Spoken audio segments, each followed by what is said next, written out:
All right, hello, welcome everyone to DC on RMD, the Superman and Lois edition. I am Michael, your host, and today we're going to be talking about season 4, episode 5, titled Break the Cycle.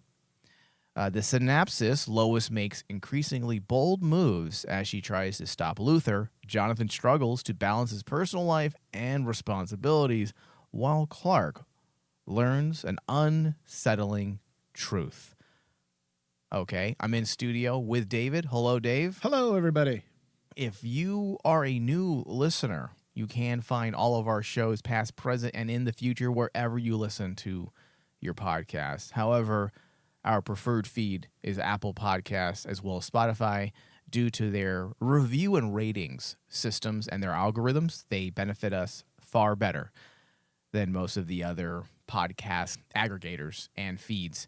All right, David. So this episode, there's a lot going on. I know there were some people complaining about it, saying that this season feels a little slow. And I would counter and say, you're slow. You're slow, exactly. Your slow is my concise. This season, David, is the most concise season so far. Yes. 5 episodes in. And not to say the other seasons haven't been tight. We have talked about how great the show is and how well it's written, specifically as a Superman series. It's one of the best Superman storylines of all time, if not the best, in terms of live action. But this season, David, is on a whole other level. There is a methodical I'm really not even sure how to describe how this season's written. It's taking all of the things that made the first 3 seasons so good in terms of writing, and they're basically just, this room is a journeyman room now. That's what the season feels like. It feels like a journeyman room. Everyone in that room knows the characters at this point. They know where the story's going. It's coming to an end, and they are so focused on just connecting those last-minute dots and making sure we give these characters their proper send-off. Well, the thing I really like about this show in general, it separates itself from all of the other superhero shows out there, and probably one of the biggest reasons why it sticks out to a lot of people who watch it, and why a lot of people are saying it is the best superhero show out right now. If you want to watch an actual superhero show, is because... What about Agatha All Along? But like when you look at the show, the way they treat the characters, this is how superheroes should be. Yeah. It's the problem with a lot of superhero movies and superhero TV shows nowadays. It's a lot of flash, bang, boom, very superficial things that get the jingling of the key effect, what I call it. When it's just a lot of adrenaline heavy, macho action extravaganza. Yeah. And like now, you're seeing the audience slightly get tired of that, where it's like, they're like, okay, we get it. And now, like, you have like people saying, like, calling like Marvel's products of like superhero shows kind of like spoof superheroes, where they're comparing it to kind of like a comedy. It's now a comedy. They feel like parodies. Parody. They feel like low budget parodies. And like, but here with Superman, because the writing staff takes such a time to develop their characters and gets you invested in the characters, these superheroes actually mean something. They start to actually really hit your audience in the right way when you're dealing with talking about a narrative. That's why, honestly, right away, this particular episode is my favorite episode of the season so far, because you had Superman face off Lex, Superman face off Doomsday, and there wasn't a gigantic fight or those explosives, those Michael Bay type of fight scenes. No, this was dealt with as if like how a real hero, in my opinion, would handle things. They're They're not relying on the flash and excitable action to carry their story. Yeah. They are focusing on the nuance, which the show never hasn't done that. But because they have 10 episodes and that's all they have for this season, they are being forced to be very tight with how they develop their narrative, specifically for each and every episode.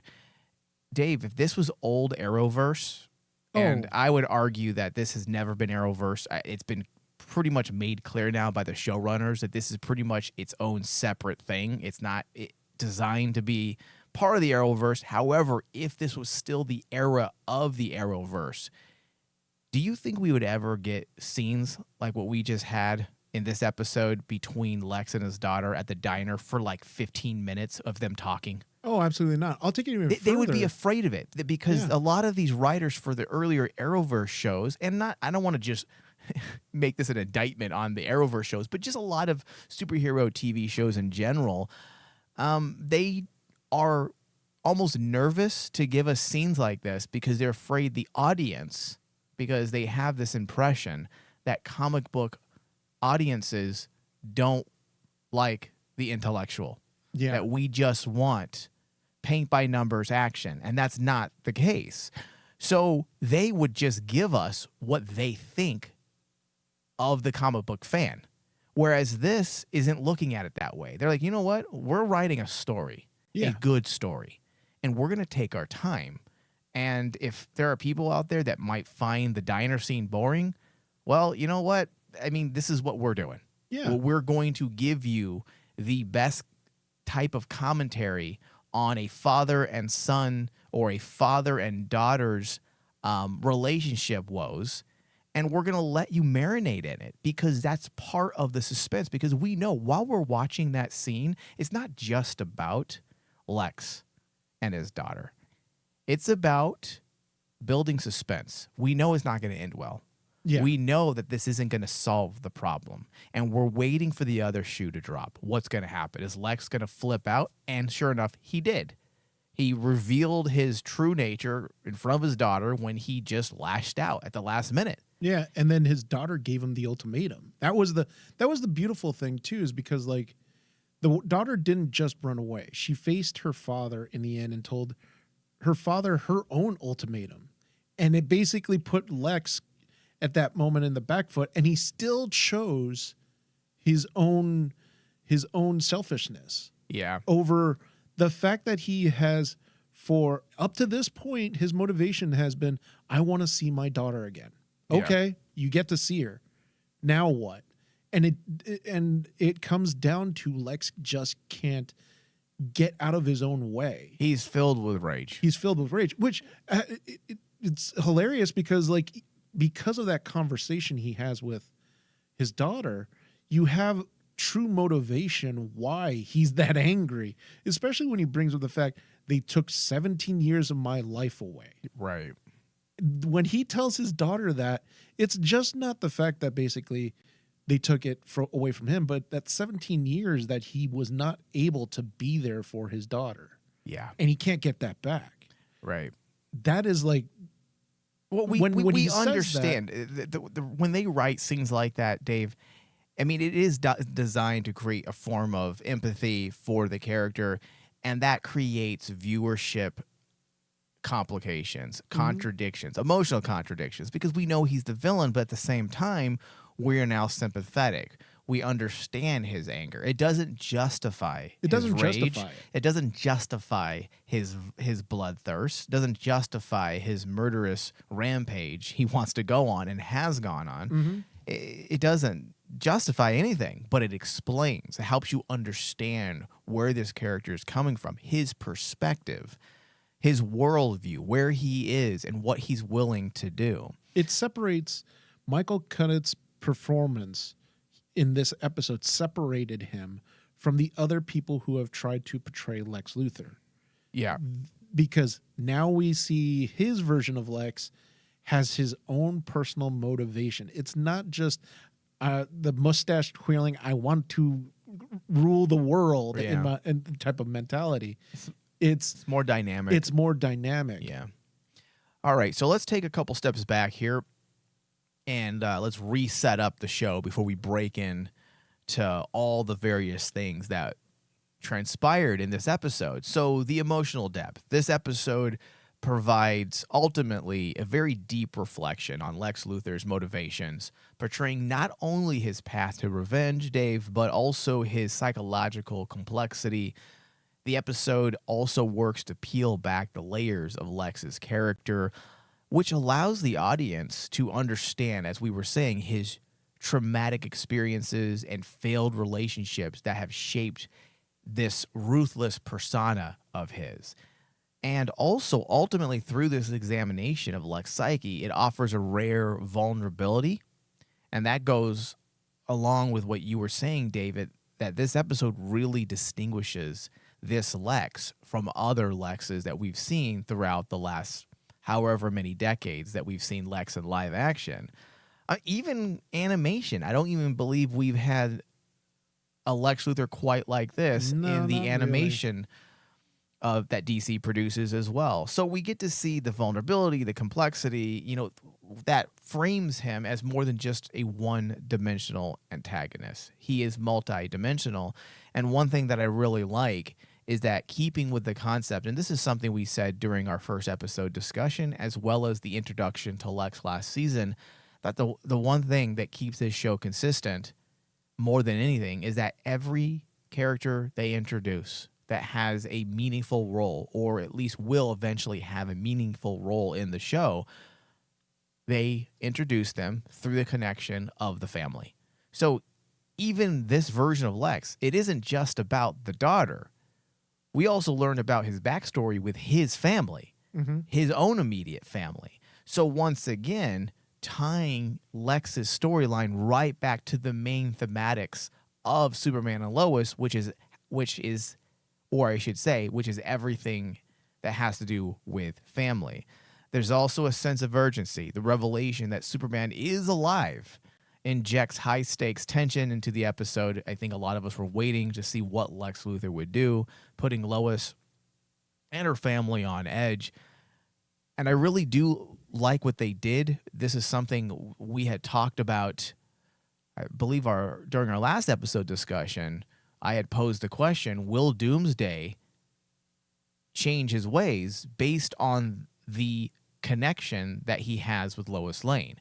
Because there was that moment during the episode that Doomsday killed General Lane that he looked more than just in passing at Lois. There was a recognizability there. He obviously recognized her. So we have all these things building the tension.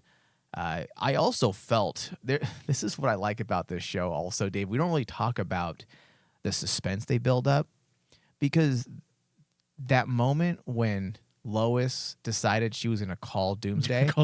Yeah. And then Jonathan shows up, before she even turned around and obviously got nervous that Jonathan was showing up because Doomsday is about to show up at any second, I felt the fear. I'm like, oh shit, he's going to get hurt. He's going to get hurt. Because Doomsday is just going to come in, wonder what's happening, and start throwing fists. So even things like that, it didn't amount to anything other than the resolve that we were thinking would happen. There wasn't necessarily danger, but it doesn't take away the fact that that suspense was built up. Yeah. And that's something we don't really talk about that much. And that has everything to do with not just writing, but also the directing choices.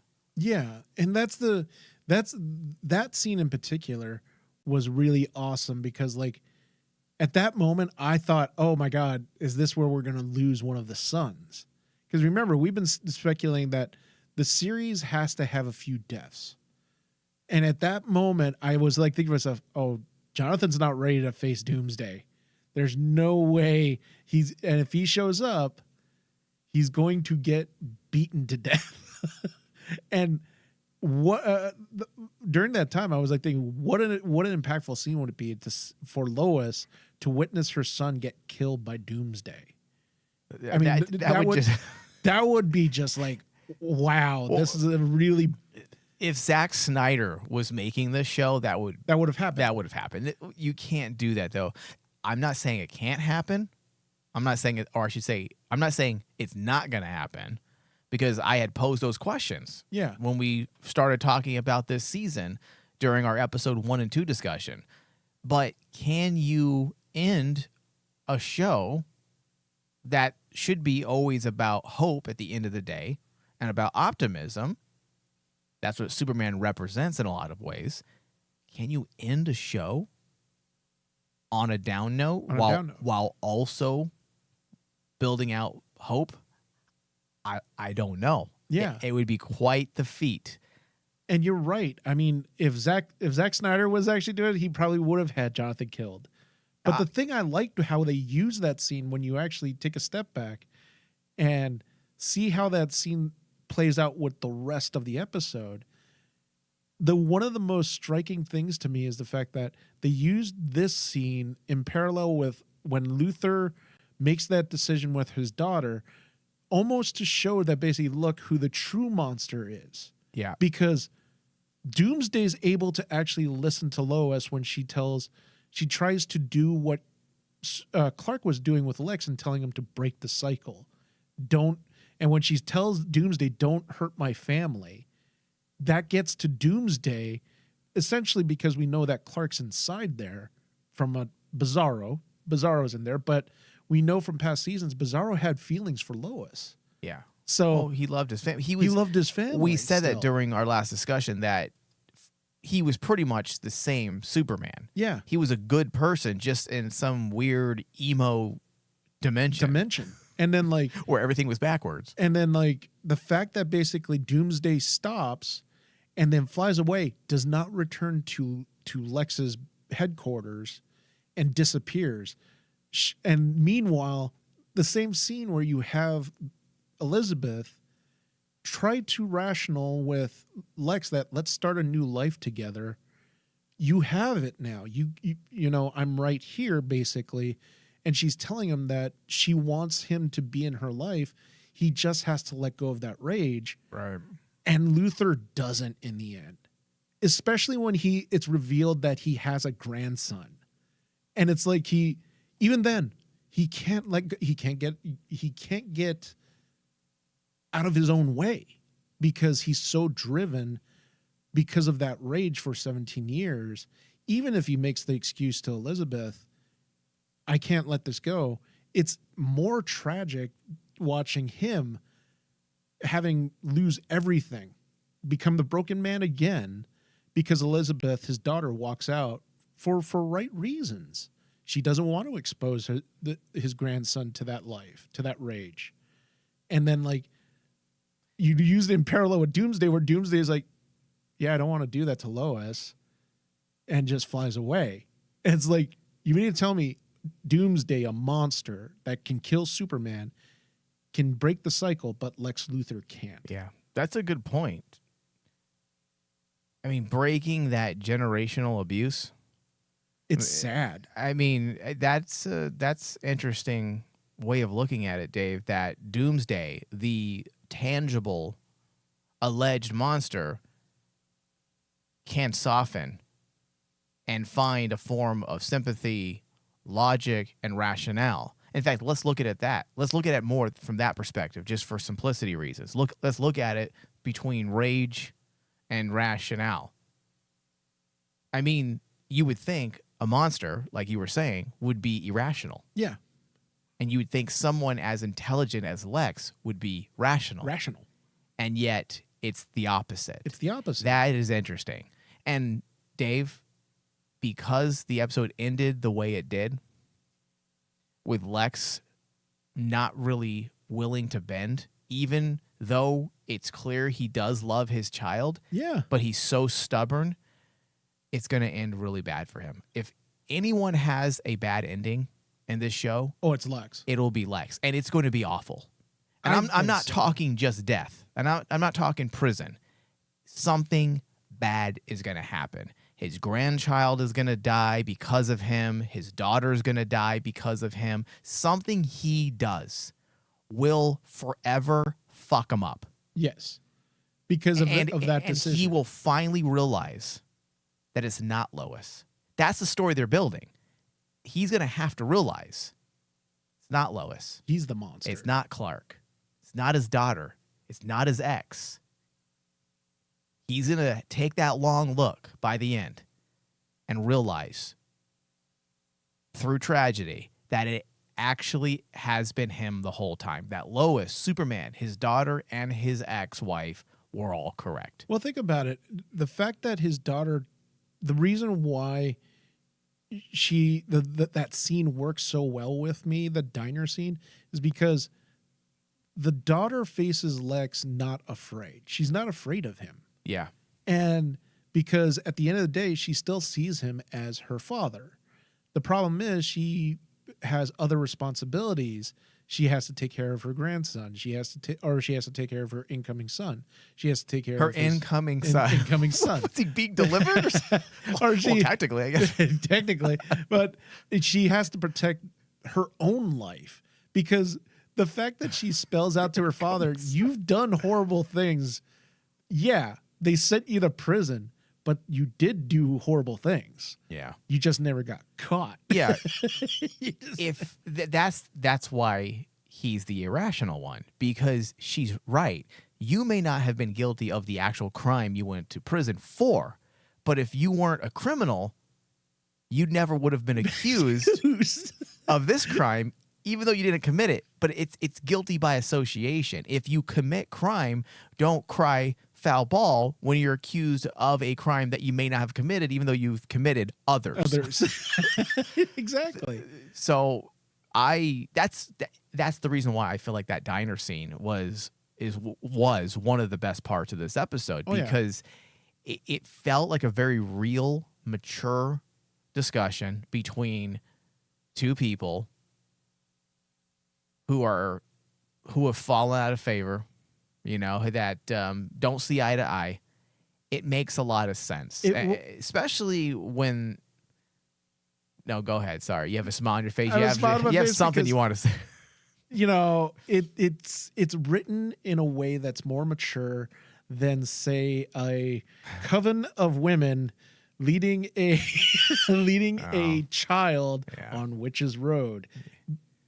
Just mysteriously shit happens. It's for Agatha along the shitty way. Yeah, because that's what makes Superman and Lois, this is what makes these characters more believable than Marvel characters. The reason why, David, and this is the case with a lot of DC, that's the difference between DC and Marvel. We've always talked about it, and I feel like I don't want to turn this into a Marvel versus DC, but Marvel is more fantastical, lighthearted. Now, we know that they have their darker characters, but for the most part, largely Marvel's, and this happened long before Disney. It's the reason why Disney wanted to buy them and not buy DC. Oh, yeah.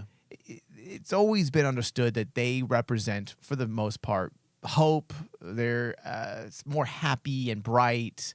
Yeah. DC is more grounded. It's less fantastical. Even when you have characters like Superman, you're telling stories with a super character that are very human. They're human stories. Batman is a very grounded hero about trauma, about crime, about fighting crime, about working your way through trauma, finding a better way. You can pick various DC characters, the top liners, the top billed DC characters, and pretty much describe them in similar ways. Yeah. So it's not about Marvel versus DC, but it's more or less it's about the writing of the show as well, because Superman and Lois, you're taking a show that it's about an alien, a super alien, and you're telling a grounded story. You can remove the superhero element, move the extraterrestrial, move the larger-than-life scenarios, and you still have a very human story that works. You can't do that with Agatha along the way, or 90% of the Marvel shows. Yeah. If you take away the fantastical, there really isn't a show left. Yes. And that's the thing, is kind of like this episode kind of galvanizes my feeling about how good this is, how superhero shows should be written. You can have those fantastical moments. I mean, we have Doomsday Mike. In an actual superhero show, a being that can crush Superman, and we've had the Superman fight, the Death of Superman fight was awesome, but you could still have these elements of human emotion. Because, yes, you're right. Even Doomsday, again, a monster, still has the heart of just a man, essentially. A man who loves his family. He loves his family. And misses them, longs for them because they're dead. That's the whole reason why he allowed Lex to do What he did. What he did was because he was in so much turmoil and pain. Yeah. And that's even when I after I watched it the second time and I thought about the story, the parallel between Doomsday Bizarro and Lex. What did Lex say? Really fast, dude. What did Lex say when he first confronted Bizarro Superman to turn him into Doomsday? Let me make you powerful. Let me make you powerful. Let me make this. Let me ensure that you never have to live through this again. Yes. And think about it. That's manipulative as fuck, but wow, that says so much about Doomsday Superman. But when you think... Is that what we're going to call him now? Doomsday Superman? Doomsday Bizarro. I've been Doomsday hearing Bizarro, yeah. But like, I look at the parallel of those characters of Bizarro Superman / Doomsday and Lex. And the fact that Lex basically continued the cycle of abuse onto Bizarro. Right. And... at the end of the day, Bizarro is the one that can break the cycle of abuse. Meanwhile, Lex cannot break the cycle of abuse. And it's like the abuse that was turned on him by his mom. Yeah. Which was even more fucked up when you think about that story. It's pretty dark, Dave. Now, we were talking before we started recording today a little bit about this. Do you remember what I had told you to hold on to? Mm-hmm. Okay. Why don't you introduce that topic and get us into it? Well, when we're talking about the fact about the... Oh my God, I just had a brain fart. That's why so did I. That's why I put it all on you, David. Because I forgot to. I just remember it was interesting. When you actually look at how the story of this show talks about Lex's history of abuse. Right. And like the fact that the cycle cannot be broken. And it starts with Superman, where Clark, being Superman, does the Superman thing, which is so freaking awesome when they have that confrontation. It's not a fist fight that you expect in comics. No, it's Superman and Lex actually talking, and Superman trying to be Superman and warn Lex, just break the cycle. That's the moment I was really waiting for. And then like Lex basically looking at Superman and not understanding. He doesn't understand how Superman can think this way. Why? Because Lex comes from that type of background where he's been abused. He's been in a bad family. You look at Clark. Clark had an amazing family. He had two amazing parents that basically took care of him, never abused him, and raised him, quote unquote, well. I think that's an interesting story for Lex. Now, you have said in the comic books, because I don't remember, it's been years since I've read Prime Superman stories, meaning canon. I read a lot of like the mini limited runs that exist still. What is the most go-to Lex story? The most go-to, the current one right now by DC canon, at least, is like the story that Lex was abused by his father. So the abuse angle is actually from comics. Yes. And it's from Prime Superman. It's from Prime Superman, where it started off as a long time ago. It was first thought of that it was his uncle, like he got adopted by his uncle and then he got abused. But they fully settled in on the fact that no, it was his father that was super abusive because his mom leaves them. They were in a shithole life, and Lex was this brilliant kid when he was very young, and his father didn't appreciate it and would beat him regularly. Yeah. And it wasn't until his father dies of natural causes that Lex leaves that setup, but in doing so, he becomes Lex Luthor because, he leaves that and says, I never want to be that again. Yeah. So the only way to do it is to become Lex Luthor. I'm not the biggest fan of creating these types of explanations. It's one of the reasons why I wasn't big on the Elseworld style villain one-off movies that DC was talking about for a while. Because I feel like some characters can definitely benefit from like a backstory. Yeah. The Penguin currently on HBO. That's a good example because they're not going to the past. This is continuation of the Batman. It's the argument. It's the argument why the Joker in comics should never have had his origin explained. Yeah, I'm not for that. Yeah. The Joker is the Joker. If you want to know his origin story, you can think of it as similar to Batman because for all intents and purposes, he is the dark version of Bruce Wayne. If Bruce Wayne were to completely embrace the dark, that's pretty much what a lot of the comic books say. Yeah. That's within the subtext, and sometimes it's pretty fucking overt as well. So if you were to explain the backstory for a character like the Joker, it would take away something from Bruce Wayne, from Batman in itself. So I'm not a fan of it. Plus, I sometimes feel like people want to explain evil.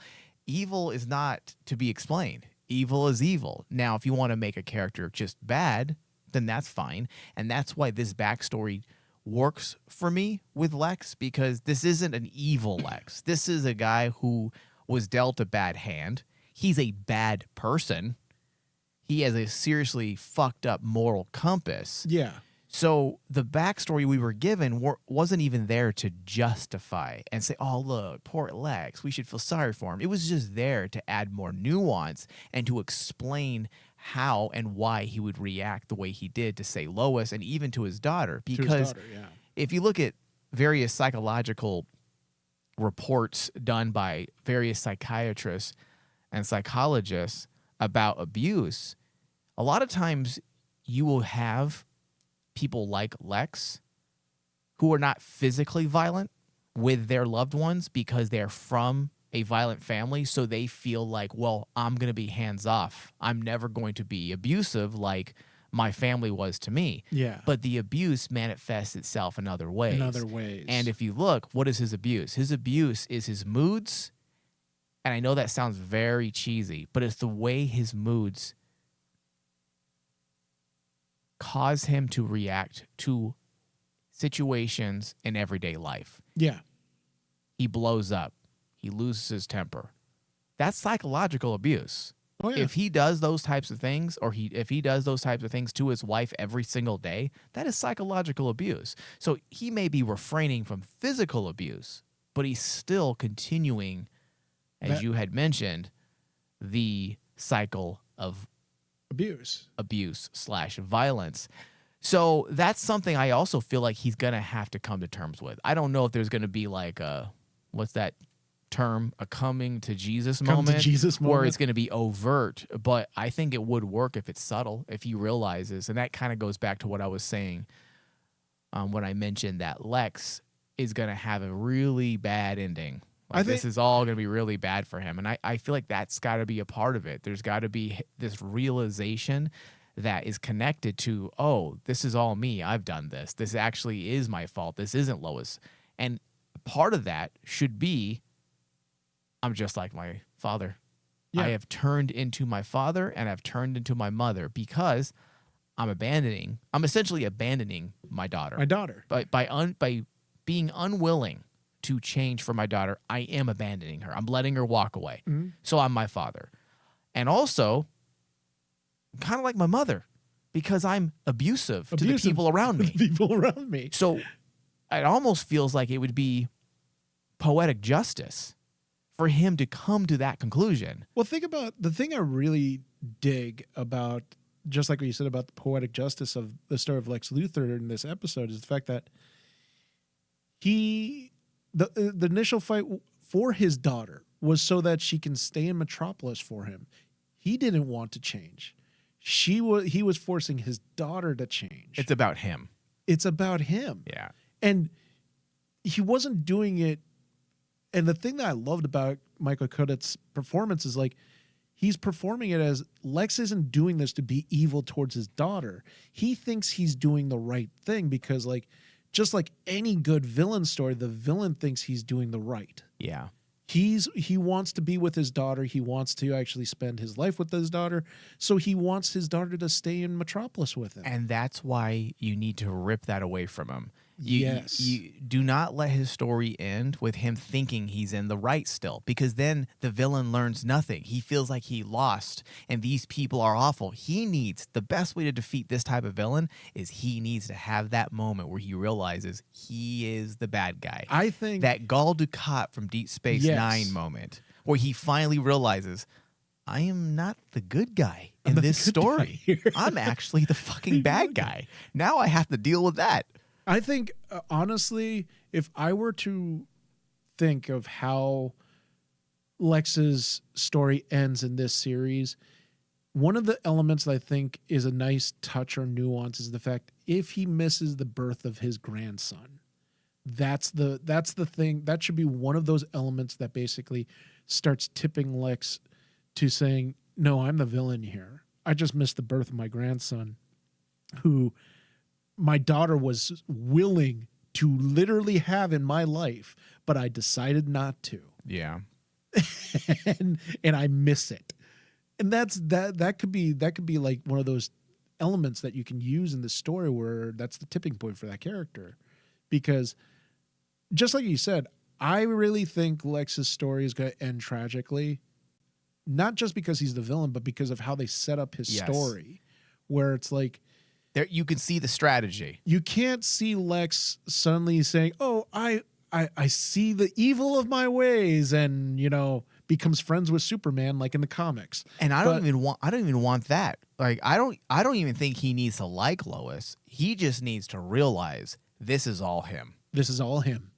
And it's like that is the moment when basically, okay, that would be the great bookend for that character, because the thing I realized is, like, even the way they portrayed his relationship with Clark. I mean, in the initial talk, it's not like that over-the-top antagonistic comic book type of relationship where they're monologuing to each other. They're actually like talking rational to each other, where Clark is being Superman and kind of being the hope in everybody, right? Mm-hmm. Meanwhile, Lex is the one that says, no, you're kidding me. You don't know what reality is. He's, in a lot of ways, he feels that Clark, especially the way it's portrayed in that conversation, Clark's not facing reality. He's facing reality. Clark isn't. Yeah. And that's why he doesn't understand Clark's quote unquote optimism. So when it comes to Superman, Dave, even though this point wasn't necessarily driven home in this episode, something that we can take away from this episode is that think about, let me find a better way of saying that. Look at the restraint that Superman has. He came back from the dead. At any moment, he could whisk Lex away. Space. Yes, he can lock him away. He could kill him in a second. No one would know, and probably no one would miss him. The man is threatening his family. I feel like most people would probably feel like they're justified. Look what Christopher Reeves did, Mike. So my point is that even when the writers aren't overtly focusing on Superman's humanity, if you will, they show it through the choices in story, because you have Superman standing across from Lex. At any moment, he could just, this is done. It's over. He could end it. Mm-hmm. He is the strongest person in the known universe, the strongest person on this planet. And he has that type of restraint. Who would? Yeah. There isn't a man that I can think of, David, the most righteous and virtuous of people, if their family was being threatened and they had the power to end it, I'm pretty sure most people would use that power. And yet Superman doesn't. And that says so much about this version of Superman. That's why I like that final moment between Lex and Clark, when Lex leaves the diner and he looks at Superman and then they look at each other. And I'm like going, Superman looks at Lex and the cool thing with how they portrayed Superman and how he views Lex is interesting, because he knows Lex is a dangerous person, but in the conversations, there's an empathy that Superman has for Lex. And it's like, as the episode goes along, when you get to that point when Lex leaves the diner and they share that glance, it's like Superman kind of pities Lex. Yeah. Because it's like, that's what angers probably Lex even more. Yeah. I don't know if it's pity, or it feels like something more like sympathy and fellow feeling. I think that's what Superman's about. Lois, there might be some pity there because she's a mere mortal. You know, she's a good person, but she's not Superman. That's the whole point of Superman, is that he has just this big heart. There was that moment outside the diner, David, where when was it outside the diner? No. It was out in the street, right? Yeah. Where I believe that Superman was really trying to appeal to his own humanity, Lex's humanity. And I don't think there was any like ill will, bad feeling. You could see it in his face. And this is where Tyler Hoechlin, is that how you say his name? Yeah. Hoechlin or Hoechlin? I think it's Hoechlin. This is when Tyler Hoechlin can show his acting chops. Yes. He doesn't always get to do it, and he's often outshined by the actor that plays Lois just because she's so fucking good.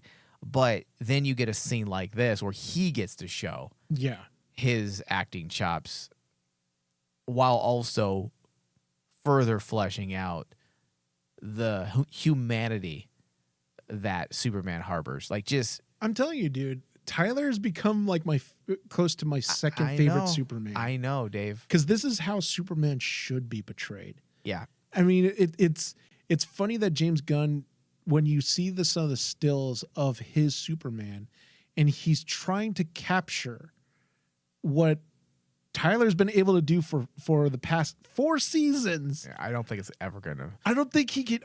I feel sorry for that actor, but I'm like going, you have to bring that human element to Superman to make him feel like Superman. David, I'm sure James Gunn's version of Superman will be fine. I'm sure it'll be good. If you look at his history as a director, he doesn't make shit films.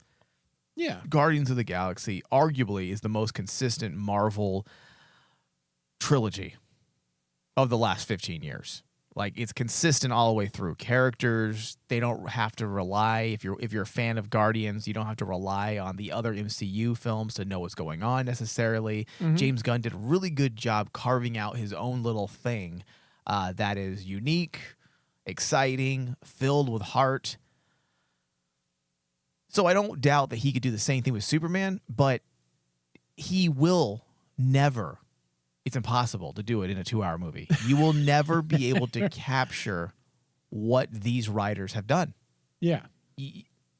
And that's why it's so sad that this is the final season, David, because also, how long have we waited for a Superman series? Yeah. And I don't count Smallville. I like Smallville, but Smallville, I never really considered it a Superman story. Not really, because it's a Clark and a Smallville story. Yeah.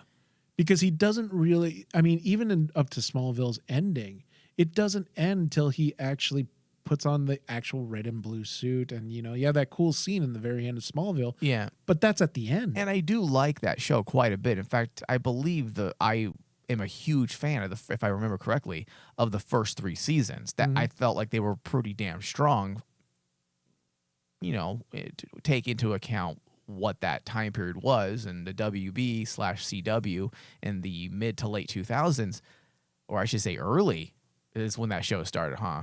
Early into the late 2000s. 2000s. So I'm not shitting on that show, but my point is that look how long it took for us to get an actual Superman proper series. The last one we had was Lois and Clark With Dean Cain. in the 90s. So it took us 30 years, David, nearly 30 years to get a Superman live action series, and we're losing it.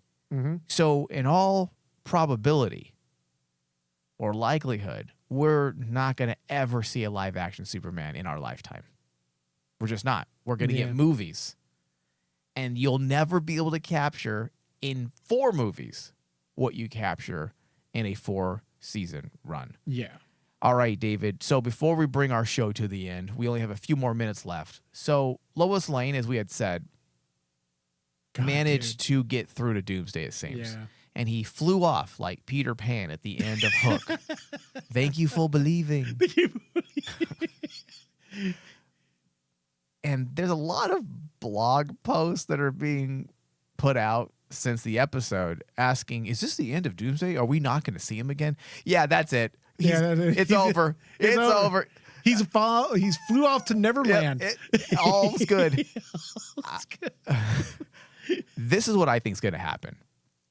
Doomsday will be MIA for the rest of the season until the end. Yeah. When he comes and saves the day. Yeah. That's what I think. That dude, talk about the best redemption for Bizarro Superman. Because there is I think a bigger villain is coming. Yeah, it's Brainiac. It's Brainiac. Yeah. And I think this was their way of putting away Doomsday for the time being. We're going to forget about him. We're going to be like, oh, where is he at? We're not going to realize it until he shows up. Superman's going to be dying. Someone's going to be struggling. And Doomsday will be that final helper. That's what I think is going to happen. Irons is going to fall away, not die necessarily, I don't think. Natalie, the Super Sons, they're all going to be fighting whatever threat is coming their way. Yeah. And it's going to look like absolute failure. And then Doomsday will be the deciding variable. What I think, honestly, because would you be okay with that? I would, because of how they planted the seed here in this episode, because the fact that Lois figured out Doomsday hears the same quote unquote emergency signal that the Super Sons and Clark hear. Mm-hmm. That's how she was able to call Doomsday. So I think what's going to happen is, because Clark will never be like as strong as he can be because of what's happened to him, Clark and the Super Sons are going to get destroyed by Brainiac. And when Lois is in danger and she hits that switch, the three of them can't come to her aid, and it's going to come down to Doomsday showing up out of nowhere. That's another. So basically just a little bit of a variant on my theory. So you think he'll be the one to save Lois? He'll be the one to save Lois, because that would make probably a little more sense, because it was her and Doomsday that had the moment. Yeah. But yeah, that would work too. And when Lois is in danger, you know Clark will do anything to get to her. Yeah, and I think that would just be a great way, because they are focusing on closing out people's stories. That would be such an interesting way to give such a sad character. Because Bizarro Superman, this version of him, it's a sad story. Yeah, you kind of, even at the end of the Bizarro arc, you kind of rooted for Bizarro. Because he wasn't really a bad guy. Yeah. In fact, he was doing un-Superman things in this dimension, right? I believe to save his world, right? Yeah, to save his world. Yeah, so I feel like a redemption is in order, and I believe it's going to happen. Especially because we were reminded how much he really was like this version, our version of Clark. Yeah. Because they showed the Bizarro version of their origin story of him and Lois together, and it was very similar, except it was emo and had that orange. Well, the difference was the tobacco filter over it. Yeah, the difference between. It's funny because I did a rewatch of that. I've been doing the rewatch of Superman and Lois, starting at season 1 now, and I've gotten to the point where I'm at the Bizarro arc. Yeah, and the amazing thing is, Bizarro is a nice person. It's his family that basically are douchebags. Yeah, it was his sons were a little douchey. His sons are jerks. Like, you want to smack them. But it had to do with the fact that they let the fame of being supers get to them. Yeah, so And Lois, they weren't bad people. They were just fucked. And the Lois in his universe didn't love him anymore. No. Like, she when you watch that story, they loved each other in the very beginning, but because of the fame and the fortune and everything, their relationship soured because they...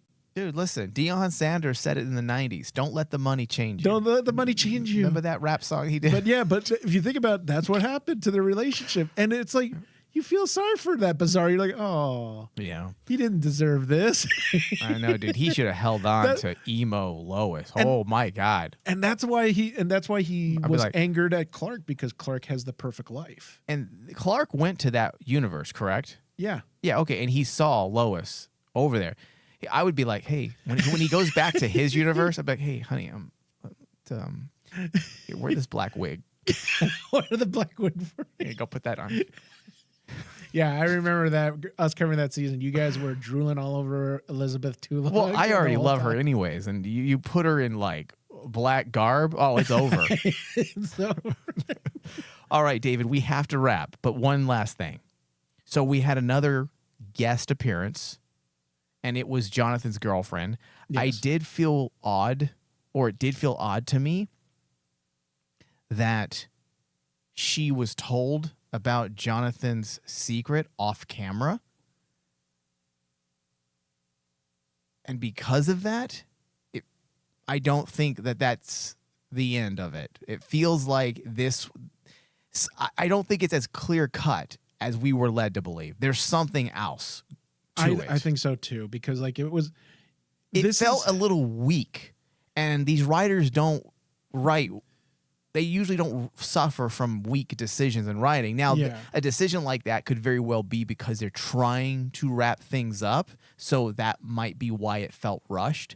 But so far, outside of maybe one or two things, I don't feel like this season has been rushed. So, David, you had an interesting thought on that, if you remember this time. Like, what do you think is going on? Is there something I think that more to it?